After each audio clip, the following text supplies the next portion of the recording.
Hello students, आज के इस वीडियो में हम पढ़ने वाले हैं क्लास 6 की प्रश्नावली 3.7 का परिचय यानी इंट्रोडक्शन। और इस परिचय या इस इंट्रोडक्शन में हम क्या पढ़ेंगे, वो पढ़ेंगे हम लघुत्तम समापवर्तीय। लघुत्तम समापवर्तीय को इंग्लिश में बोलते हैं हम LCM यानी लोवेस्ट कॉमन मल्टीपल, और लघुत्तम समापवर्तीय को हम यहाँ पे शॉर्ट फॉर्म में लिखने वाले हैं LS। तो देखिए LS क्या होता है, अगर हम ये ढंग से समझते हैं और कैसे LS निकालते हैं, कैसे हम LS पर निकालते हैं दो या दो से अधिक दी हुई संख्याओं का, तो अगर हमको ये चीज़ समझ में आ जाएगी तो हम नेक्स्ट जो हमारा प्रश्नावली है, अगली प्रश्नावली 3.7, वो हमारी बहुत आसानी से होगी, क्योंकि उस पूरी प्रश्नावली में LS पर आधारित ही प्रश्न है। तो हम इसको पहले परिभाषा से समझ लेते हैं। दो परिभाषाएं लिखी है मैंने, इसकी एक एक करके परिभाषा समझते हैं। सबसे पहली परिभाषा देखिए क्या लिखी है, लघुत्तम समापवर्ती क्या होता है, दो या दो से अधिक दी हुई संख्याओं का LS इन संख्याओं के सार्वगुणजों में से सबसे छोटा गुणज होता है। यानी दो या दो से अधिक कोई संख्याएं हमको दे रखी है, हमको किसका निकालना होता है LS पर, दो या दो से अधिक दी हुई संख्याओं का। तो अगर हमको दो या दो से अधिक संख्याएं दी हुई है और उनका हमको LS पर निकालना है, तो सबसे पहले हमको उन संख्याओं के क्या लिखने होंगे, सार्वगुणज लिखने होंगे। सार्वगुणज लिखने के बाद में उन सार्वगुणजों में सबसे छोटा जो गुणज होगा वही हमारा क्या होगा, LS होगा। बस ये परिभाषा है, वापस से सुनिए इसको। दो या दो से अधिक दी हुई संख्याओं का LS इन संख्याओं के सार्वगुणजों में से सबसे छोटा गुणज होता है। यानी हमको दी हुई संख्याओं के सार्वगुणज लिखने हैं और उसके बाद में उन सार्वगुणजों में से जो सबसे छोटा गुणज होगा वही हमारा LS होगा, यानी LS होगा, LCM होगा। या इसकी दूसरी परिभाषा भी है कि क्या दो या दो संख्याओं का LS उन अभाज्य गुणनखंडों का गुणनफल है जो उन संख्याओं में अधिकतम बार आते हैं। ये मैं आपको नीचे जो है एग्जाम्पल देके समझाऊंगी। सबसे पहले हम पहले वाली जो परिभाषा है उस पर बेस्ड कुछ एग्जाम्पल्स कर लेते हैं, उदाहरण से समझ लेते हैं। सबसे पहली वाली परिभाषा के अकॉर्डिंग देखिए क्या होता है। पहली वाली परिभाषा के अकॉर्डिंग क्या करना है हमको, दो या दो से अधिक दी हुई संख्याओं का LS इन संख्याओं के सार्वगुणजों में सबसे छोटा गुणज है। अब सार्वगुणज हम कैसे, जैसे मान लीजिए हमको दो संख्याएं दे रखी है 12 और 18, 12 और 18 का हमको LS पर निकालना है। तो सबसे पहले हमको क्या करना पड़ेगा, 12 और 18 के सार्वगुणज लिखने होंगे। तो देखिए पहले हम 12 के गुणज लिख देते हैं, 12 और 18, या फिर 12 और 18, 12 और 18 के सार्वगुणज। सार्वगुणज क्या होता है, दो संख्याओं के सार्वगुणज का मतलब होता है उन संख्याओं के जो गुणज है वो लिखना, और सार्वगुणज यानी कॉमन गुणज। तो एग्जाम्पल हम थोड़ा सा आसान ले लेते हैं। 12 और 18 की बजाय हम इसको, जैसे हम इसको लिख देते हैं 6 और 12, ठीक है। 6 और 12 का हमको LS पर निकालना है, ये हमारा प्रश्न है। 6 और 12 का LS पर निकालिए। अब 6 और 12 का LS पर निकालना है तो पहले हम 6 के गुणज लिख देते हैं। 6 के गुणज, 6 के गुणज देखिए, 6 एकम 6, 6 दूनी 12, 6 तिरी 18, 6 चौक 24, 6 पंजे 30, 6 छंग 36। इस तरह से हमने 6 के गुणज लिख दिए। अब इसी तरह से हम 12 के गुणज लिख देते हैं।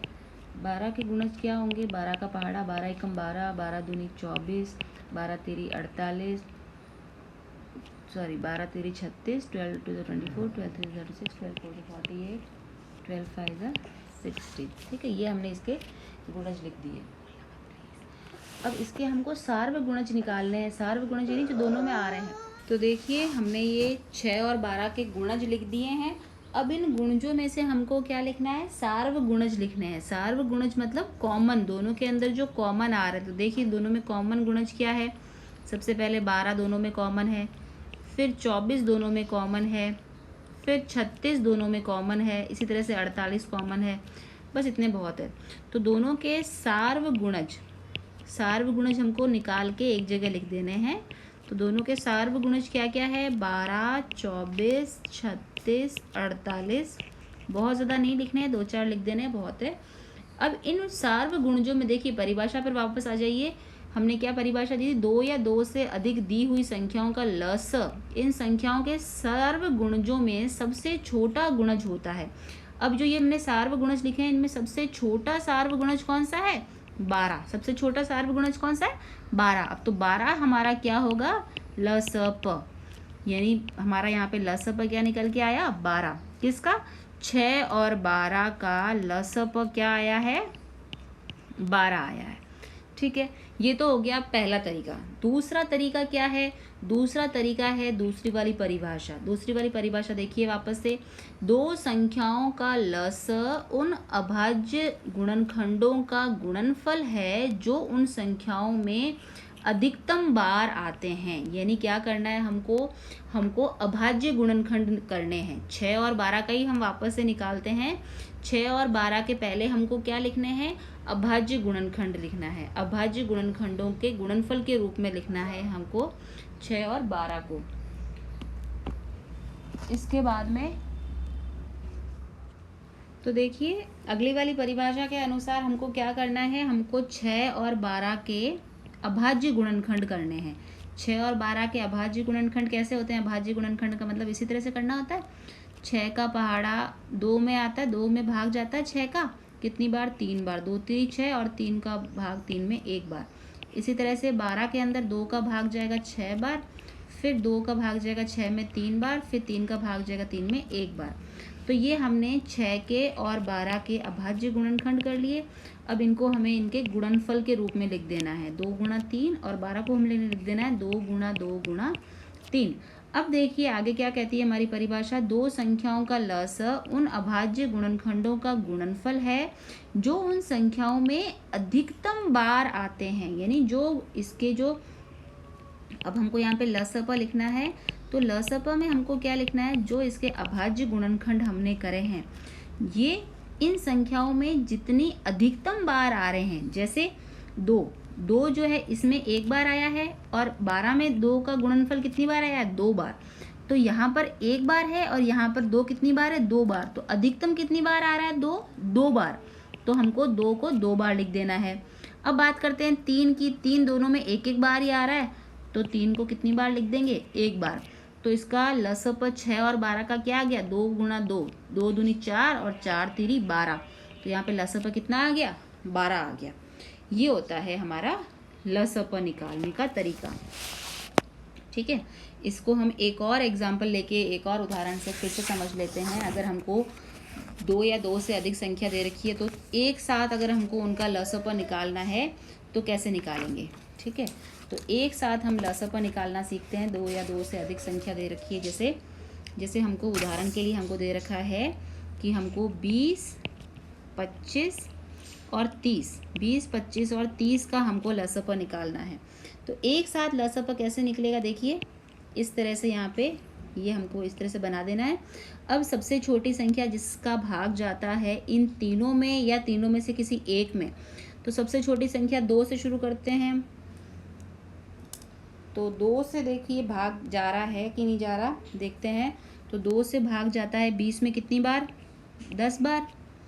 25 में भाग नहीं जाता, तो 25 को हम ऐसा का ऐसा लिख देंगे। और 30 में भाग जा रहा है कितनी बार? 15 बार जा रहा है 2 का भाग। ठीक है, ये लिख दिया। अब फिर से 2 का ही भाग दे रहे हैं हम, 2 का भाग जाता है अभी यहाँ पे 10 में जा रहा है 2 का भाग 5 बार। 25 में और 15 में भाग 2 का नहीं जा रहा, तो 25 और 15 को हम ऐसा कैसा लिख देंगे। अब अगली कौन सी संख्या है जिसका भाग जा रहा है 5, 25 और 15 में और जो छोटी भी हो? तो 2 के बाद में 3 का भाग जा रहा है। 3 का भाग किस में जा रहा है? सिर्फ 15 में जा रहा है। कितनी बार? 3 पंजे 15, 5 बार गया। बाकी 25 में और 5 में 3 का भाग नहीं गया, तो 5 और 25 को हम ऐसा कैसा वापस लिख देंगे। अब देखिए किसका भाग जाता है? 5, 25 और 5 में 5 का भाग जा रहा है। 5 का भाग 5 में देखिए 1 बार, 25 में 5 बार और 5 में भी 1 बार। फिर से 5 का भाग जाएगा इस 5 में कितनी बार? 1 बार। और ये दोनों एक वापस ऐसे कैसे नीचे उतर जाएंगे। अब बस हमको ये ध्यान रखना है कि यहाँ पे नीचे 1 1 1 आ जाना चाहिए। तो इन तीनों संख्याओं का लसप हमने एक साथ निकाला है। तीनों संख्याओं का लसप क्या है? इन सभी का गुणनफल।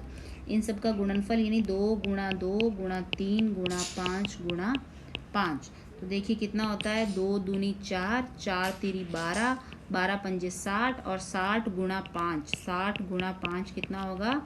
300।